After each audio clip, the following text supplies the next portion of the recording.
Good evening, everybody. It's Tom Stoukas coming to you from Sarnia, Ontario, December 7th, 2025. Oh, year's almost over. What a shitty year it's been. Nothing, nothing monumental, but like just this continual erosion of the country.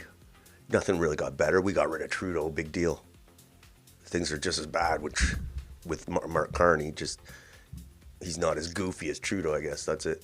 Now Trudeau, we got him talking with or doing the Instagram with Katy Perry, and Mark Carney's just picking up, and he's worse than Trudeau because he's smart compared to Trudeau, so he'll actually implement the Z agenda, make us more like the European dictatorships, the destroying their countries and putting people in jail for Facebook posts. So yeah, that's the year it's been. It hasn't gotten better. Hard to say how 2026 will treat Canada. I don't know. 2025 just didn't. There wasn't like a big, huge event. Just got slowly worse. The trajectory continued. 2025. No aliens though. I thought the aliens were going to come. Sunday today. It's kind of a slow news day. Looking to the week ahead, though, I'm sure there'll be some developments on the Ukraine front, whether Trump will succeed in trying to make a deal with the Russians, or if Canada will keep its push to go to war with Russia. And we'll see in news stories propaganda to convince us Russia is our enemy. And I don't know what else is coming up. I'm sure the Liberals, now that they got their budget passed, are going to try and put all these hate crime, hate speech legislation and censorship laws in place to match their European comrades. Today, what's the main thing?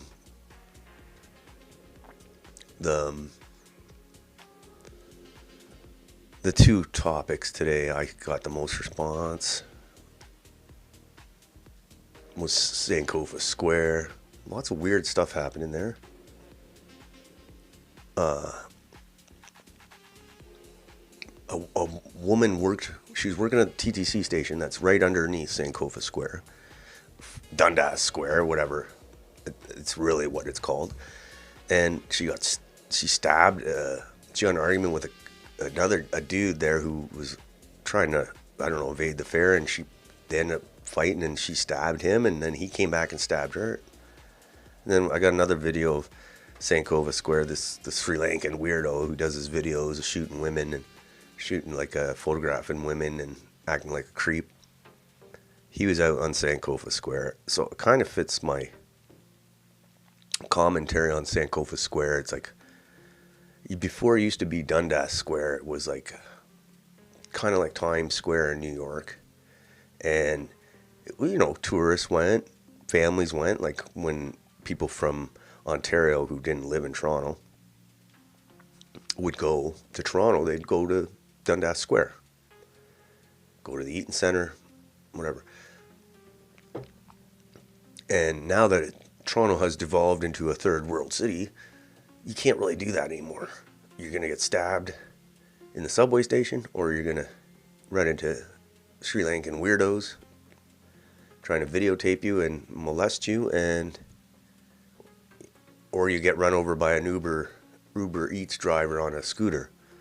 It's like a third world square now, and it's named Sankofa Square, so it's fitting. And then the other story is the Finch LRT line opened, and all the politicians were in the shiny new trains, riding the TTC. And Doug Ford's acting like he built the thing like it was planned like 15 years ago, and as part of the Transit City. But he's there he's there smiling away in the subway car, and it's funny. It'll be funny when gives people are all excited because now they'll have a new train to urinate and smoke crack in. So just give it time, I guess. Hopefully not though. Hopefully they don't do that. Anyway, those are the two main things today. Third world Toronto. All right. So let's just go through this. My timeline for today. All right. Third world Sankofa Square. So this creepy Indian invader loses his mind in this one. I'm surprised nobody has fed this guy his teeth yet. So I think he's Sri Lankan, but whatever, same thing. And he what he does is, excuse me, what he does is he films people in Toronto in various locations downtown, and he's very annoying. He's very creepy. One of them is he was bugging this cop, this very attractive police woman, and he was being really totally creepy with her, and the other cops were getting pissed off with him. But there's other ones where he's got kicked out of Sankofa Square for being creepy, and this is another one of him at Sankofa Square. And I think he's losing it because I think he's sick of women calling him a creep and a weirdo. So I think he's losing it, and he's not getting his wish to be the Canadian influencer that he thought he could be. I mean, don't we all want to be influencers? Oh, let's see. I want to see if I had audio problems yesterday. Okay, here. Looks like it's working. So anyway, he's losing his mind. His videos haven't taken off. His influencer career isn't going to happen. So I think he's starting to realize it. Let's look. Can we fucking help you? Out there?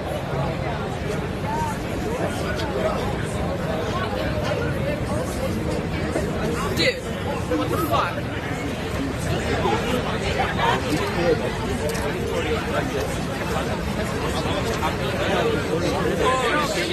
He's trying a new technique. Instead of creeping on him, he's just standing there. Buzz off. It's a public place. Yeah, you're filming us. It's a public place. You can film somewhere else. Record yourself. Why are you recording us? We're in the back. You're in a public. You're in a public. You're in a public. Public. That's his line. He always says that. He when they try to get him to leave him alone. Get the fuck out of here if you don't like it. Pervert. Oh, fucking tell people in a public place. You're in a fucking private. He didn't like that one. You got the curve word. Is that home? The haircut's new too. Oh, fuck this, I'm tired of this shit. You're in a public place. Get the fuck out of here. You know they do have public hangings. They used to. Get the fuck out of here. You don't own this place. It's a public place. Go back to... Get the fuck out of here if you don't like it. Everybody has a camera. Stop recording us. I can record I want if I want. If you're in a fucking public place, you don't fucking tell people. And you notice he's only threatening like the guy and there's the two women, or I don't know. The people he's threatening aren't very threatening. Like he's not talking to like guys that could actually drop him. And that's how they act, right? Oh, and I always say about Sankofa Square, it's like a third world country going to that square. The atmosphere, just weirdos like that. And I was like, that video kind of just sums up Sankofa Square right there. That's what you're going to get if you bring your kids down to Sankofa Square. Thanks, Toronto.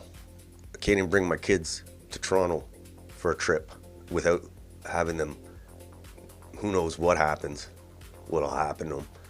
Thanks, Toronto. You never used to be like that. Never used to be like that.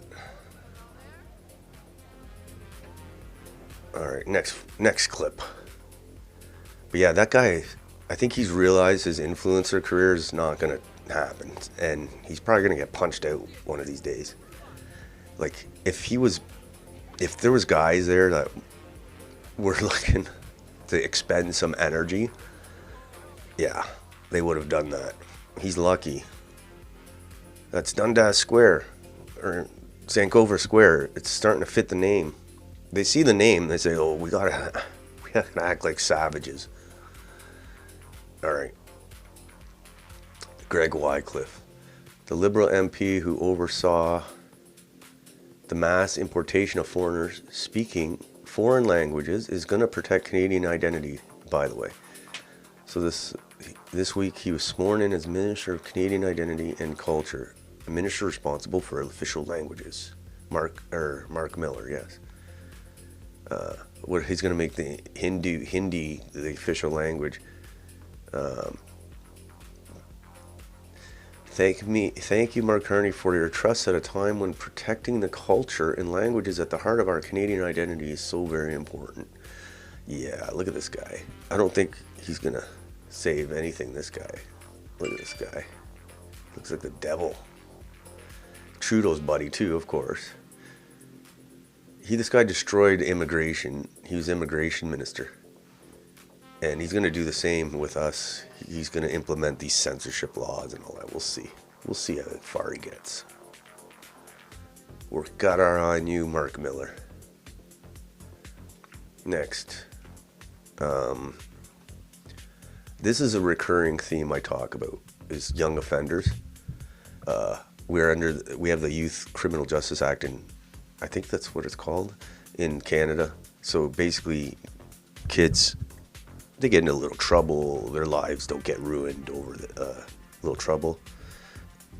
And so their names don't get put in the paper, their records get expunged when they're 18.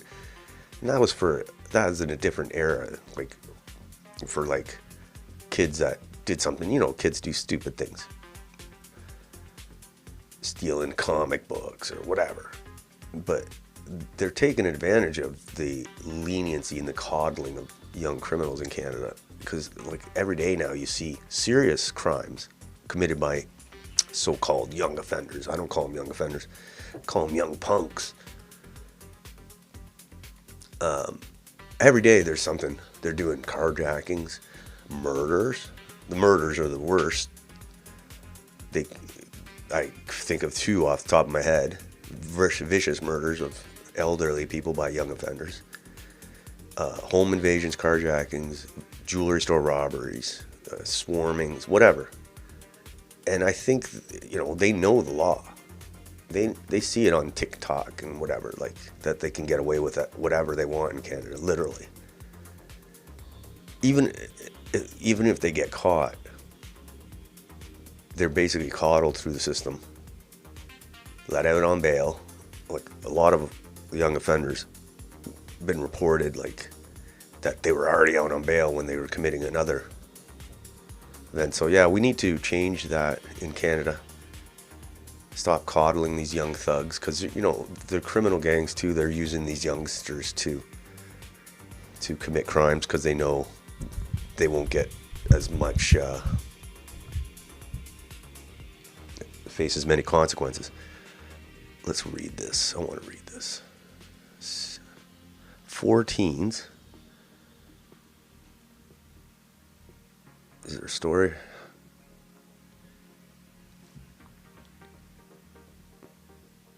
Definitely need to change this. Because if you're doing violence, like, I don't know what to do. Maybe, obviously, you got to stop importing millions of these criminals who bring in the little criminals who turn into these young offenders. And also, we got to start naming and shaming them, at the very least. All right. Police in Peel region have arrested 4 teenagers in connection with a thwarted robbery attempt. Okay, I think this was the jewelry store in the mall. They were trying to, and the security guards actually did their job this time. And teens were spotted entering the mall on December 3rd, armed with hammers and dressed in all black, with their faces covered. Mall security and on-site paid duty police officer. So they have police. So basically, cops make money on the side by working these side gigs. So they had a cop working at the mall. That kind of helps. So they spotted the suspects and pursued them. Anyway, the point is in this case, like you see all those smash and grab videos, where they come in quick, smash everything, the security guards just stand there, and they take off. And you never really hear of any arrests like that. I mean, they probably do get some arrests, but these guys didn't. These guys weren't that bright, and the cop, probably having the cop on site, the rent-a-cop, helped, because he's trained, so maybe the security guards are following his lead. Okay, I saw the video of the guys getting chased in the parking lot, so that makes sense now, because regular mall cops won't do that. But if they had an off-duty cop getting paid to do it, then that makes sense. But the point is the young offenders. It's every day you hear young offenders, stabbings, shootings. So yeah, something's got to be done with that. Probably close mass deportations is probably the answer for everything, I think. Everything I hear, mass deportations. Dollarama. I saw this post on Dollarama, and it kind of struck a chord with me, because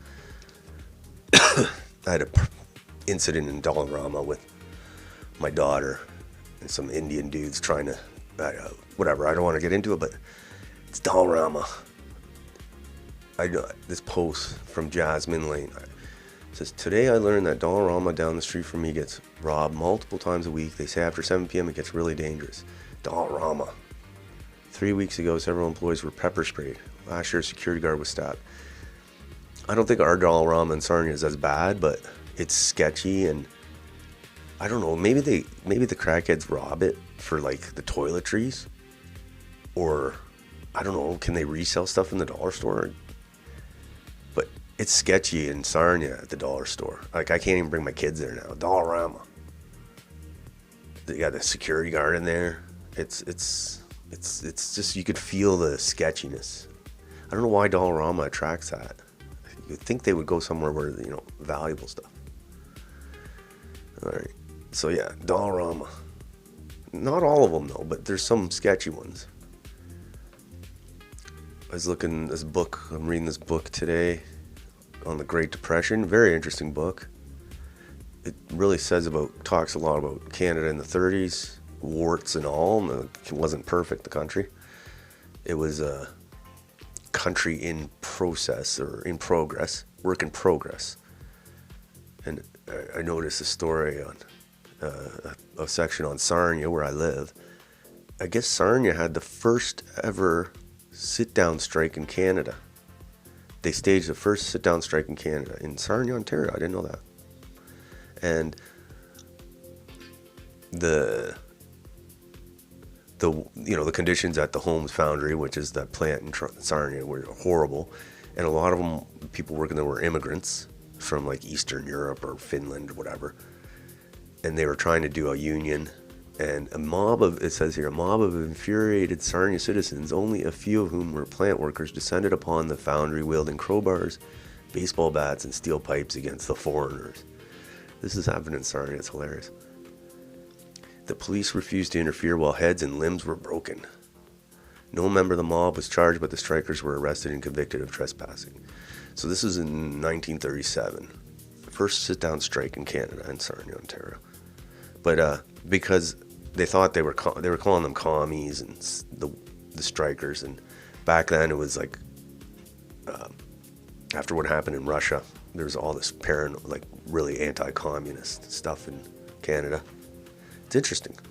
I didn't know that Sarnia. They cracked some skulls. All right. Here's these guys.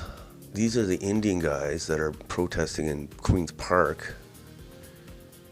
They're there for the long haul. We built Ontario, now don't erase us. I am an electrical mechanic, not a fraud. Okay. They really do not want to go back to India. They do not want to go back. They would rather die than go back. Doug Ford ain't going to send them back. He wants to bring more. I was reading an Indian expat or whatever Indian site account, and it said that they want to boost this program, this skilled worker program or whatever, and send more people outside the GTA from India.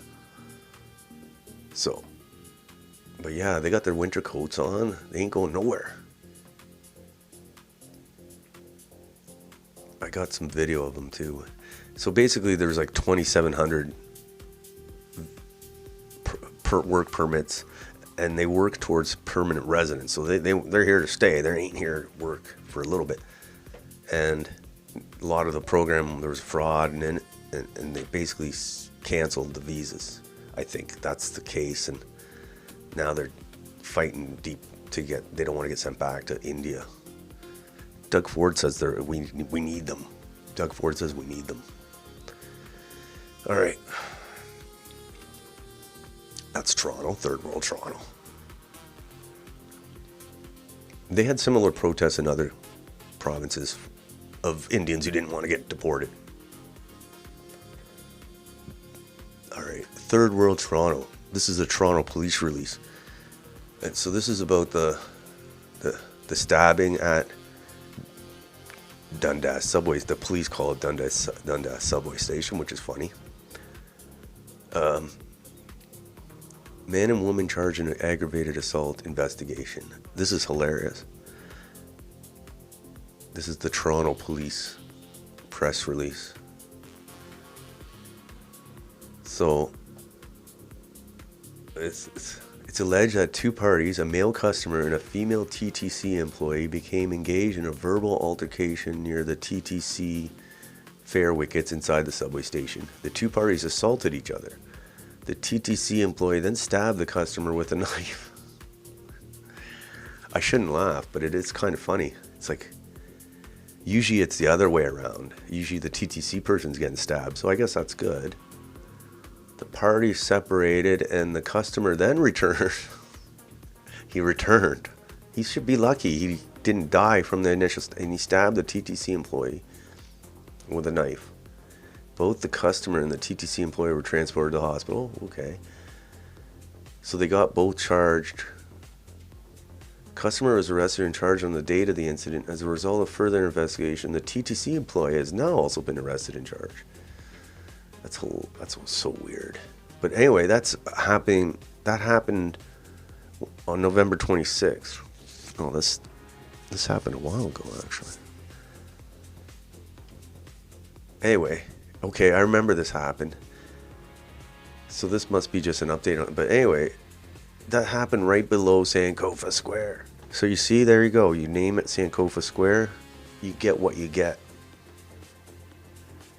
Craziness. All right. Next post. This is good.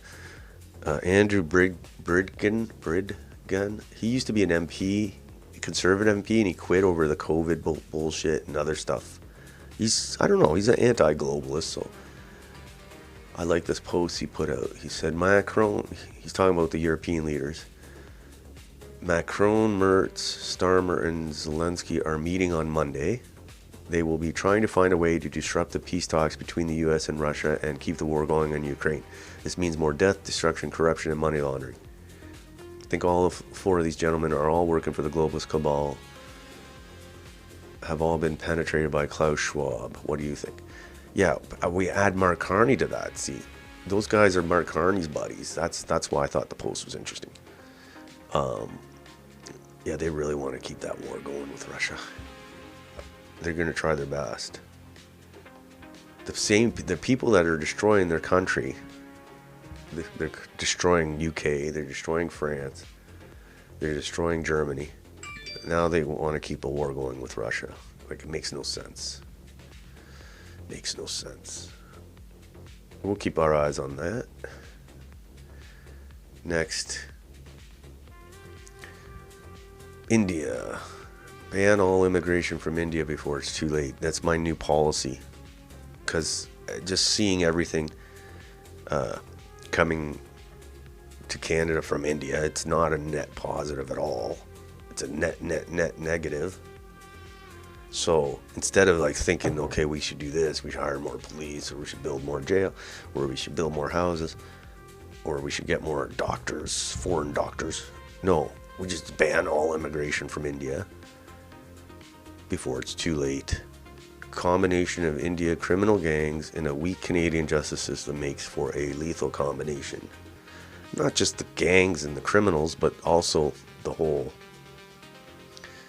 scamming culture. Like, you never know what you get. Would you want to do business with them? I wouldn't. But look, this is interesting. A lot of extortion in, I don't know, must be an Indian thing. They like to, there's extortion in all countries, but it's usually kept to a minimum with the corruption. If, you know, like if you have a high corruption country, usually the extortion is worse. Anyway, India seems to have an extortion problem, and it's followed here to Canada. In BC, they have like this, now it's like a crisis, extortion crisis. And nobody seems to say the obvious. It's like, maybe we shouldn't be allowing so much immigration from India. If, you know, we see all these things happening, but we're supposed to just ignore them. So this is a extortion letter. And this is from an MLA in BC. It says, another class of business is targeted under BC's terrorizing extortion crisis. I heard auto body shops in Abbotsford have now been hit with this extortion letter. These foreign thugs are spreading terror across BC now, extorting British Columbians indiscriminately. I'm not reading all that. Come on. I don't know why it's doing that. Maybe he deleted his post.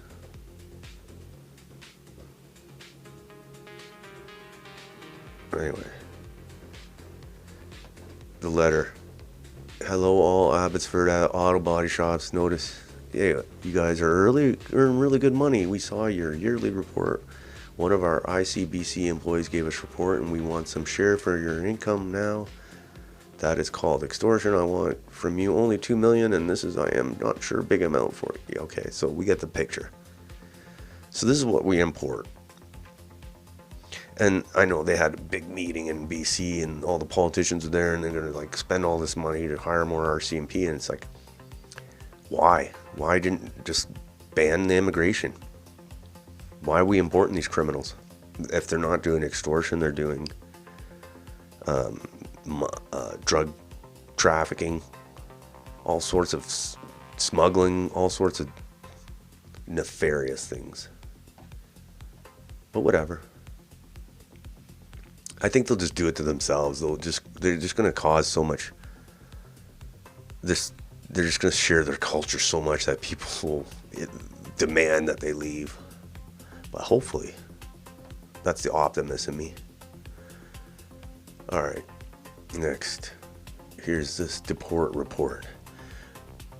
Oh, this is the guy who was arrested at the TTC. This is the customer. Gregory Bernard was arrested following an aggravated assault inside TTC subway station involving a worker. Both face Rushnell Tucker, the TTC worker. Both face numerous charges in relation to the stabbing incident. So, repeat offender, this guy. This is Toronto now. I hope they're proud of themselves in Toronto. Okay. John Tory's blame a lot too. All the mayors of Toronto. Except for Rob Ford. It ran good with Rob Ford. Always crazy things happening at Timu Station. Oh, there's the woman. There's the TTC employee. Rochelle Tucker. Don't piss her off. She'll just get a warning. I'm sure TTC will keep her. But you know what? I'm not mad at her. I think she did a good job. I think the TTC employees should stab more of their customers. Actually, in this case, I'm on her side. She pissed him off. He pissed her off. Okay, next post. These are the strikers, the OINP strikers, or protesters, Again, we're talking about them in Queen's Park. They don't want to go back to India. They say they're victims of injustice, fired from their jobs, couldn't go home to visit. Anyway, look at this video. This is the guys in front of Queen's Park. Honest ਚੀਜ਼ ਆ ਕਿ ਅਸੀਂ ਇਮਾਨਦਾਰ ਆਂਗੇ ਆ ਤੇ ਅਸੀਂ ਇਮਾਨਦਾਰੀ ਨਾਲ ਕੰਮ ਕੀਤਾ ਹਨਾ ਅਸੀਂ ਜੈਨੂਇਨ ਸਕਿਲਡ ਵਰਕਰ ਆਂਗੇ ਆ ਤੇ ਜੇ ਹੁਣ ਅਸੀਂ ਹਾਰ ਕੇ ਇੱਕ ਚੀਜ਼ They don't want to go back to India. ਕਿਤੇ ਮੁੜਦੇ ਆ ਤਾਂ ਉਹ ਚੀਜ਼ ਬੁਰੀ ਆ ਸਾਡੇ ਜਿਹੜੇ ਘਰਦਿਆਂ ਨੇ ਸਾਡੇ ਤੋਂ ਉਮੀਦਾਂ ਰੱਖੀਆਂ ਹੋਈਆਂ ਆ ਅਸੀਂ ਉਹਨਾਂ ਨਾਲ ਉਹ ਸਮਾਂ ਜਿਹੜਾ ਨਹੀਂ ਸਪੈਂਡ ਕਰ ਸਕੇ ਉਹਨਾਂ ਦਾ ਮੁੱਲ ਪਾ ਸਕੀਏ ਸੋ ਹੌਸਲੇ ਦੀ ਜੇ ਆਪਾਂ ਗੱਲ ਕਰੀਏ ਤਾਂ ਸਭ ਤੋਂ ਵੱਡੀ ਚੀਜ਼ ਹੈ ਜੀ ਇੱਕ ਮਿੱਤਰ ਪਿਆਰਾ ਆਪਣਾ ਉਹਦੇ ਫਾਦਰ ਸਾਹਿਬ ਨੂੰ 4th ਸਟੇਜ ਕੈਂਸਰ ਹੈ ਜੀ ਮੈਂ ਹਰ ਵਾਰੀ ਇਹ ਕਹਿਣਾ ਹੁੰਦਾ ਹਰ ਇੱਕ ਇੰਟਰਵਿਊ 'ਚ ਕਹਿਣਾ ਹੁੰਦਾ ਵੀ ਮੈਨੂੰ ਆਪਣੇ ਤੋਂ ਵੱਧ ਮੈਨੂੰ ਉਹਦਾ ਬਾਪੂ ਪਹਿਲਾਂ ਦਿਖਦਾ ਗਾ ਮੈਨੂੰ ਉਹ ਬੰਦਾ ਇੱਥੇ ਖੜਿਆ ਦਿਖਦਾ ਗਾ ਜਦੋਂ ਉਹ ਮੈਨੂੰ ਖੜਾ ਦਿਖ ਜਾਂਦਾ ਨਾ ਜੀ ਉਰੇ ਮੇਰਾ ਆਪਣਾ ਆਪ ਹੌਸਲਾ ਵੱਧ ਜਾਂਦਾ ਵੀ ਜਦੋਂ ਇਹ ਆ ਸਕਦਾ ਮੈਂ ਕਿਉਂ ਨਹੀਂ ਜਦੋਂ ਮੇਰੇ ਫਾਦਰ ਦੀ ਡੈਥ ਹੋਈ ਹੈਗੀ ਆ ਨਾ ਤੇ ਮੈਂ ਉਸ ਟਾਈਮ ਵੀ We don't want to hear your sob stories, whatever. The bottom line is these guys are like at the Queen's Park trying to not get deported. But Doug Ford says we need them. I guarantee they're going to be allowed to stay. But this is it, why do we need more and more Indian workers in Ontario? Just so the house prices can go up more? So you can't get a doctor, all that stuff. You can get killed by some shitty driver. That's what we need. That's what we need more of. All right, next. Here's Donald Best. Only 5 deported in 350 BC extortion cases. So 5 criminals out of 350 have been deported. Feds won't say who. Your government hates you and your family. It betrays Canadians at every opportunity. Juno News. Let's see what Juno News. Yeah, it's like it should be automatic deportations. In Korea, if an English teacher got caught with a doobie, he'd get perp walked for the cameras as a warning to the other English teachers, and then he'd be on the next plane out. But here we let them stay. Just federal government says it has deported only 5 foreigners out of 350 cases as part of its multi-agency investigation into an extortion crime wave targeting businesses in British Columbia. Yeah. So basically nobody's getting deported. Like these guys should be getting deported automatically. But Canadian justice system is so in favor of the criminals and their lawyers, delay tactics, just all sorts of, like they know the system is understaffed. They take advantage of everything. So I just want to see why they haven't deported any of these people. All right. Authorities also declining to name any of the individuals who have been deported. I don't know why they would decline that. So they formed this task force in September. So spend more money, millions of dollars, to clean up a problem that we imported. So they say they don't want to release the names because it's ongoing investigations. Anyway, look at all this money and resources they're pouring into this extortion business in BC. Millions of dollars.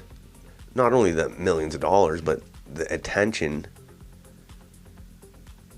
the attention of the governments, the energy of the government's focus on this stuff instead of actually helping Canadians.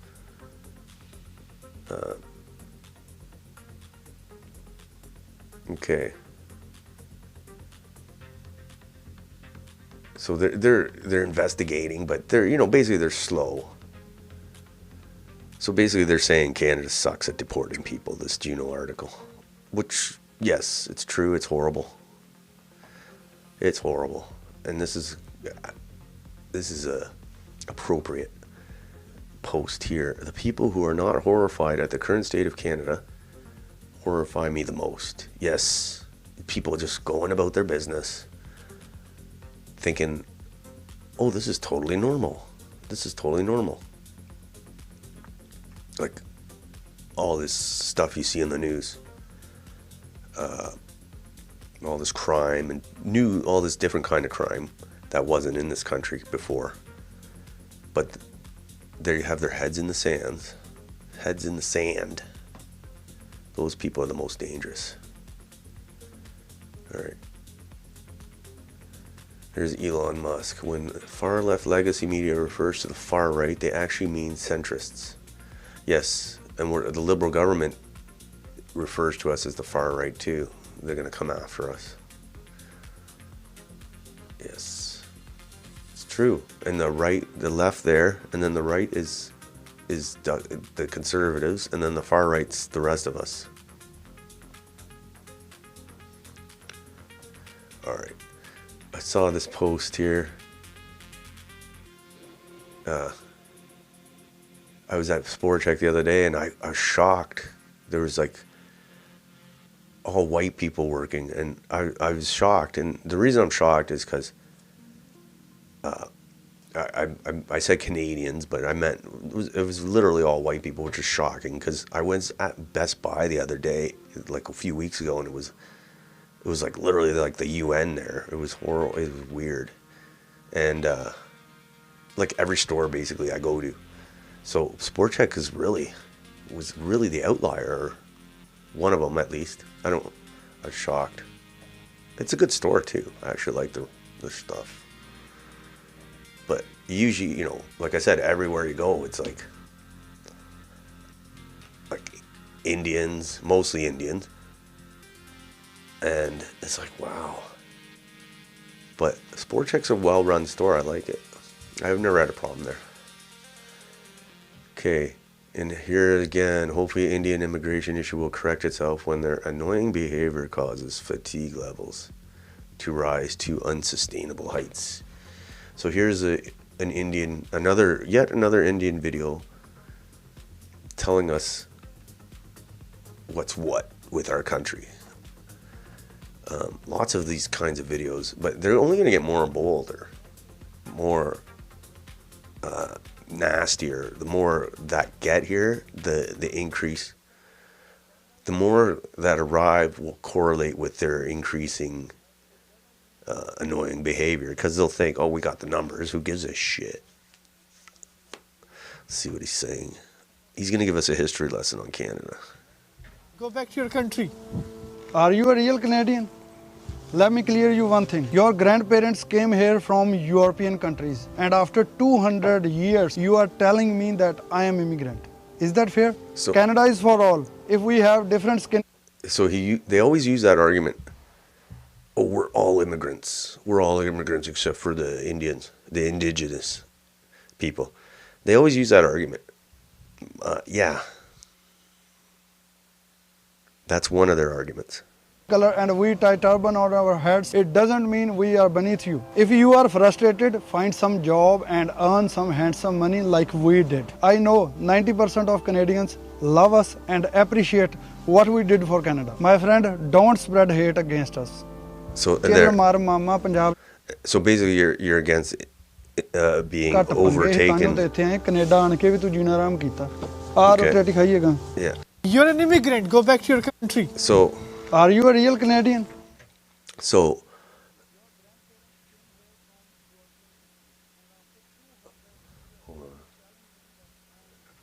is that fair?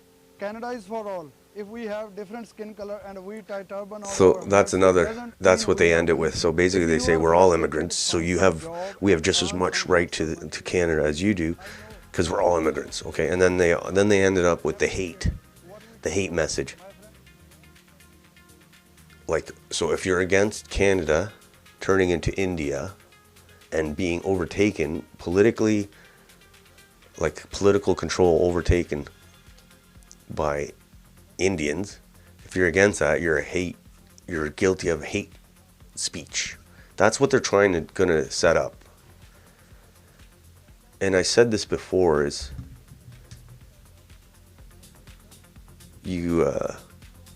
they didn't need the hate speech laws because people were self-regulated. Nobody would criticize immigration because they didn't want to get called racist. They didn't want to lose their jobs. They didn't want to get ostracized. And now that that's worn off, now they're going to introduce these hate speech laws. And so it's kind of telling how at the end he says, hate is no place. So that's what they're going to say. You're a hater. And so don't talk about immigration. Well, I don't agree. I think the immigration is very consequential. Like, we haven't been allowed to talk about it for the last 10, 15, 20 years. So too bad. Okay. There's the Young Thugs running the next post. That's the same one we looked at, the 14th charge and attempted. The dumb criminals. They're teenagers and they're dumb criminals. Maybe they'll rethink their life. Because they didn't even get away with it. Or they got caught and they didn't get their jewelry. But yeah, young offenders, it's a growing problem in Canada. That's it for today. The same stuff usually. The Third World Toronto file is going strong. So we'll see what happens. The next broadcast will be Wednesday, December 10th. Christmas is coming. So until then, hope everybody has a good week, and we'll talk to you then. All right.